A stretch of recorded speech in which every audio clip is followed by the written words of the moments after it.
На странице 75 мы читаем диалог на тему «Покупка в магазине». И, возможно, с помощью данных вопросов вы сможете приобрести что-нибудь, разговаривая на татарском языке.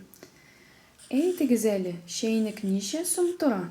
5 sum tura. Зур şeynik бар mı? Yok. Кошек бар mı? Әйе.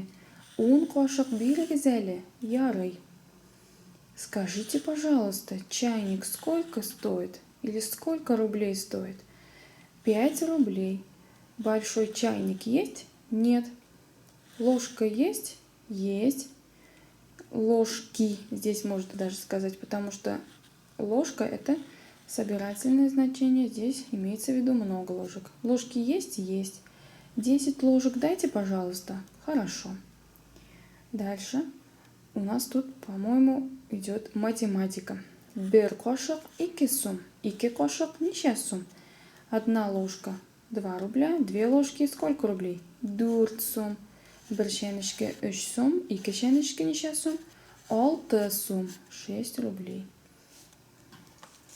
Сколько ножей на столе? Давайте посчитаем. Ниче şenişke. 1, 2, 3 şenişke. Ниче bıçak? 1, 2, 3, 4, 5 bıçak. Ниче кошек? 1, 2, 3, 4 кошек. И у нас как раз таки вопрос. Ниче сколько? Üstelde ниче кошек бар? Üstelde 4 кошек бар.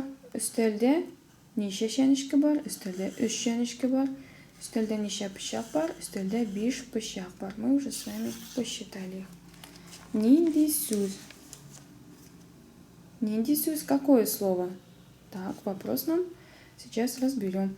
Кияр, олма, шолкан, ылыс, хэм, кишир. Нужно сказать, какой из них лишнее. Ну, все понимаем, что ылыс здесь, конечно, лишнее.